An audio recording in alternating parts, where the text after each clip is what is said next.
Hello everyone, welcome to success with Rai academy. जनवरी महीने के चौथे सप्ताह के इंपॉर्टेंट करंट अफेयर क्वेश्चंस के साथ आपको ये वीडियो मिल रहा है। और अभी तक आपको 3 सप्ताह के मिल चुके हैं, यानी कि हर महीने में 4 सप्ताह होते हैं और ये चौथा सप्ताह है जनवरी का। जितने भी करंट अफेयर्स होंगे वो आपको इस वीडियो में बताए जाएंगे। इस वीडियो के बाद आपको फरवरी का पहला सप्ताह और आज ही फरवरी का दूसरे सप्ताह का वीडियो भी मिल जाएगा। और इससे पहले जो जनवरी के हैं वो आपको उसका लिंक डिस्क्रिप्शन बॉक्स में मिल जाएगा। तो चलिए शुरू करते हैं। पहला है, आधार की तरह वोटर कार्ड आईडी कार्ड भी कर सकते हैं डाउनलोड। 25 जनवरी यानी राष्ट्रीय मतदाता दिवस के मौके पर देश भर में electronic electoral photo ID card की सुविधा शुरू कर दी गई है। केंद्रीय मंत्री रविशंकर प्रसाद 25 जनवरी 2021 यानी मतदाता पहचान पत्र का इलेक्ट्रॉनिक संस्करण लॉन्च करेंगे। वोटर आईडी कार्ड का ई वर्जन मोबाइल फोन या पर्सनल कंप्यूटर पर डाउनलोड किया जा सकता है। अब वोटर आईडी कार्ड प्राप्त करने के लिए अधिक समय तक प्रतीक्षा नहीं करनी पड़ेगी। वहीं अब नए वोटर कार्ड बनवाने या पुराने कार्ड में बदलाव करने के लिए कहीं भटकने की जरूरत नहीं होगी।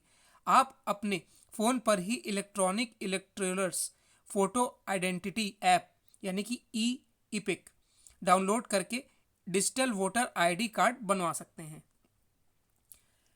नेक्स्ट है, स्पेस एक्स ने तोड़ा भारत का रिकॉर्ड, एक रॉकेट से लॉन्च किए 143 सैटेलाइट। अंतरिक्ष की दुनिया में स्पेस एक्स ने एक नया कीर्तिमान स्थापित किया है। कंपनी ने एक ही रॉकेट से 143 सैटेलाइट को अंतरिक्ष में भेज दिया है। आपको बता दें कि स्पेस एक्स अरबपति कारोबारी एलन मस्क की कंपनी है। इससे पहले यह कीर्तिमान भारत के नाम था। भारत ने साल 2017 में एक रॉकेट से 104 सैटेलाइट को लॉन्च करने का रिकॉर्ड बनाया था।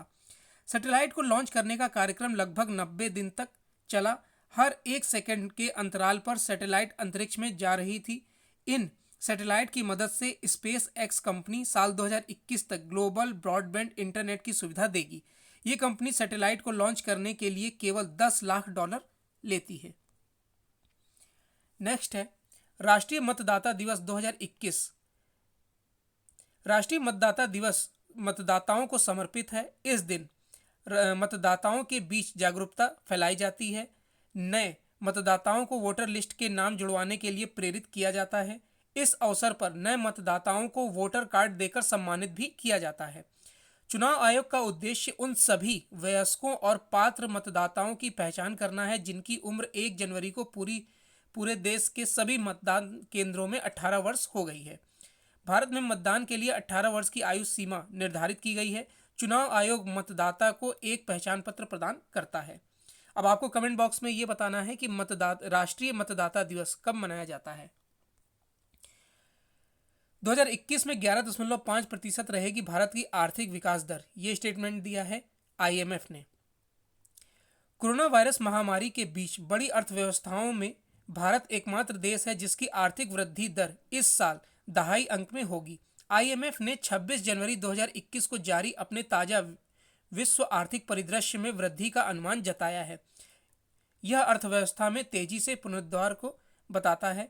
IMF ने आंकड़ों को संशोधित करते हुए कहा कि 2020 में भारतीय अर्थव्यवस्था में 8% की गिरावट का अनुमान है। चीन एकमात्र बड़ा देश है जिसकी वृद्धि दर 2020 में सकारात्मक 2.3% रहने का अनुमान है। मुद्रा कोष के अनुसार 2022 में भारत की आर्थिक वृद्धि दर 6.8% और चीन की 5.6% रहने का अनुमान लगाया गया है।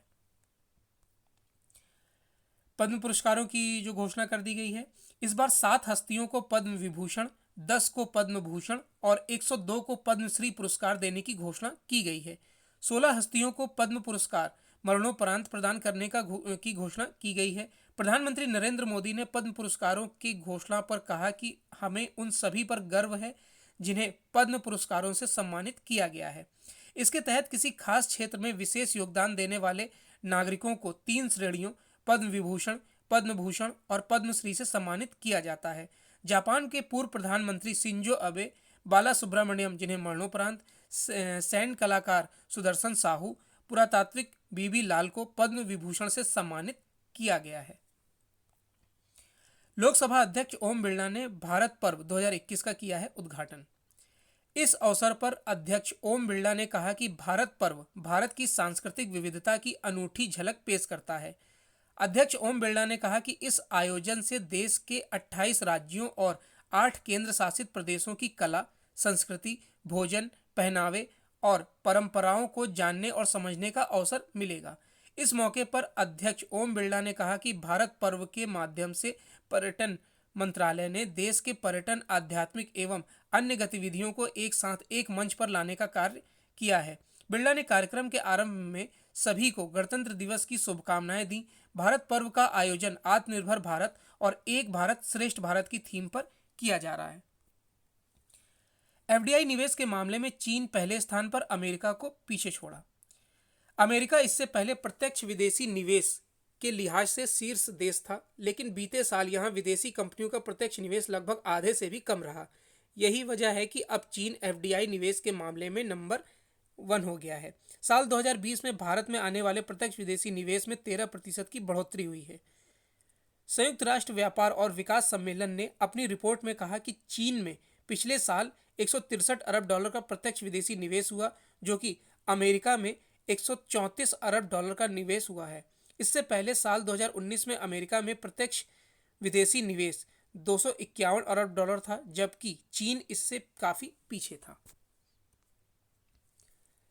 नेक्स्ट है, प्रधानमंत्री मोदी आज विश्व आर्थिक मंच के दावे संवाद को करेंगे संबोधित, यानी कि ये पुरानी न्यूज़ है। प्रधानमंत्री कार्यालय यानी पीएमओ की तरफ से जारी एक बयान के अनुसार दुनिया भर के 400 से अधिक शीर्ष उद्योग के नेता इस सत्र में भाग लेंगे। इसमें प्रधानमंत्री चौथी औद्योगिक क्रांति पर बोलेंगे। प्रधानमंत्री इस दौरान सीईओ के साथ भी बातचीत करेंगे। साल की शुरुआत में दावोस में विश्व आर्थिक मंच की वार्षिक बैठक में वैश्विक, क्षेत्रीय और उद्योग एजेंडे को सही दिशा देने के लिए दुनिया के शीर्ष नेता शामिल होंगे। अंतर्राष्ट्रीय मुद्रा कोष की प्रमुख ने कोविड-19 महामारी के कारण बढ़ती असमानता पर चिंता जताई है। नेक्स्ट है कि प्रधानमंत्री कौशल विकास योजना क्या है और इसका लाभ कैसे मिलता है। कौशल विकास का उद्यमिता मंत्रालय की कुशल भारत मिशन की प्रमुख योजना PMKVY 3.0 के तहत कौशल विकास को ज़्यादा मांग आधारित बनाने पर ध्यान केंद्रित किया गया है।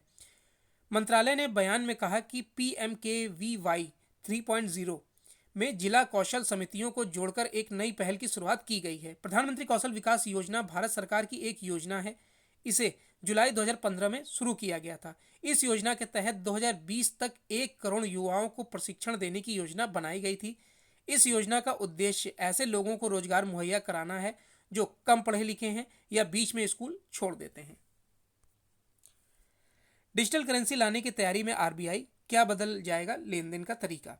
आरबीआई का मानना है कि भुगतान उद्योग के तेजी से बदलते हालात, निजी डिजिटल टोकनों का चलन और कागज के नोट या सिक्कों को तैयार करने में बढ़ते खर्च की वजह से काफ़ी समय से आभासी मुद्रा की जरूरत महसूस हो रही है।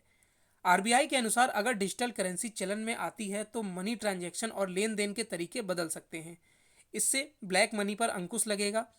समिति का कहना है कि डिजिटल करेंसी से मॉनिटरिंग पॉलिसी का पालन आसान होगा। भारत ने वैश्विक ऊर्जा सुरक्षा हेतु अंतर्राष्ट्रीय ऊर्जा एजेंसी के साथ समझौते पर किए हैं हस्ताक्षर। बिजली मंत्रालय ने एक बयान में कहा कि इस साझेदारी से सदस्य देश एक दूसरे के बीच जानकारी का व्यापक रूप से आदान प्रदान कर सकेंगे। साथ ही यह समझौता भारत के लिए अंतर्राष्ट्रीय ऊर्जा एजेंसी का पूर्ण सदस्य बनने की दिशा में एक और अहम कदम होगा। अंतर्राष्ट्रीय ऊर्जा एजेंसी एक स्वायत्त संगठन है। इसके वर्तमान में 30 सदस्य देश तथा 8 सहयोगी देश हैं। इसकी स्थापना वर्ष 1974 में तेल संकट के बाद हुई थी। इसका मुख्य उद्देश्य तेल की आपूर्ति में प्रमुख बाधाओं के सामूहिक प्रतिक्रिया का समन्वय कर मुख्य रूप से अपने 29 सदस्य देशों को विश्वसनीय, न्यायोचित और स्वच्छ ऊर्जा की आपूर्ति सुनिश्चित करना है। नेक्स्ट है कि भारत की वैक्सीन उत्पादन क्षमता आज दुनिया में सबसे बेहतर, यह स्टेटमेंट दिया है संयुक्त राष्ट्र ने।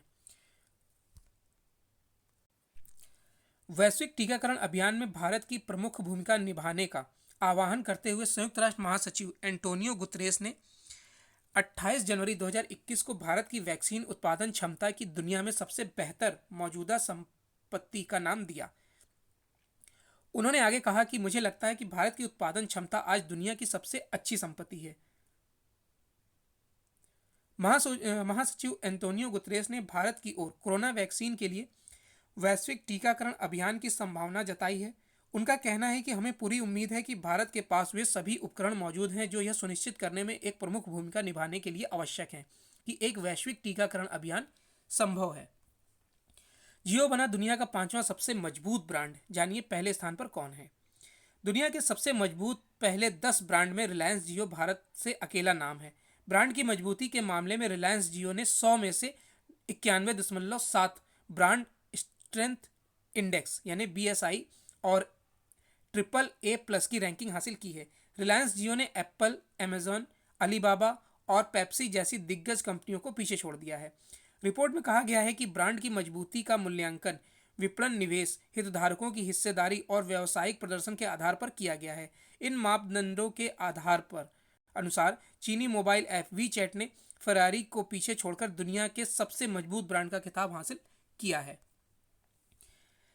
नेक्स्ट है कि इकोनॉमिक सर्वे 2020-21 यानी क्या है इकोनॉमिक सर्वे और क्या है इसका महत्व। आर्थिक सर्वेक्षण सरकार द्वारा अर्थव्यवस्था की समीक्षा प्रस्तुत करती है। यह एक वार्षिक दस्तावेज है। इसे बजट से एक दिन पहले पेश किया जाता है। पिछले एक साल में देश में हुए विकास, निवेश और योजनाओं एवं इसके क्रियान्वयन आदि के बारे में जानकारी दी जाती है। आर्थिक सर्वेक्षण को आर्थिक मामले के विभाग तैयार करता है। यह जानकारी इस सर्वे में दी जाती है कि वर्तमान में देश के मनी सप्लाई का ट्रेंड क्या है। इसके अतिरिक्त यह देश में कृषि उद्योग, बुनियादी ढांचे के साथ साथ आयात निर्यात का लेखा जोखा होता है। वित्त मंत्री निर्मला सीतारमण ने संसद में आर्थिक समीक्षा 2020-21 पेश की। केंद्रीय वित्त मंत्री निर्मला सीतारमण 1 फरवरी 2021 को संसद में बजट पेश उन्होंने कर दिया है। प्रतिवर्ष बजट से पहले आर्थिक सर्वेक्षण प्रस्तुत किया जाता है। इस सर्वे की रिपोर्ट को सरकार के मुख्य आर्थिक सलाहकार के नेतृत्व में एक टीम द्वारा तैयार किया जाता है। CEA ने आर्थिक सर्वेक्षण का मोबाइल ऐप लॉन्च किया है। कोरोना वायरस महामारी और उसकी रोकथाम के लिए लगाए गए लॉकडाउन से प्रभावित अर्थव्यवस्था में वित्त वर्ष 2021-22 में तेजी से रिकवरी की उम्मीद है। चालू वित्त वर्ष की पहली तिमाही में आर्थिक वृद्धि दर में 23.9% जबकि दूसरी तिमाही में 7.5% तक की गिरावट आई है। तो ये जनवरी के चौथे सप्ताह के इंपॉर्टेंट करंट अफेयर्स थे। आई होप आपको वीडियो अच्छा लगा होगा। अगर आपको वीडियो अच्छा लगा हो तो लाइक और शेयर कर दीजिएगा। वीडियो देखने के लिए धन्यवाद।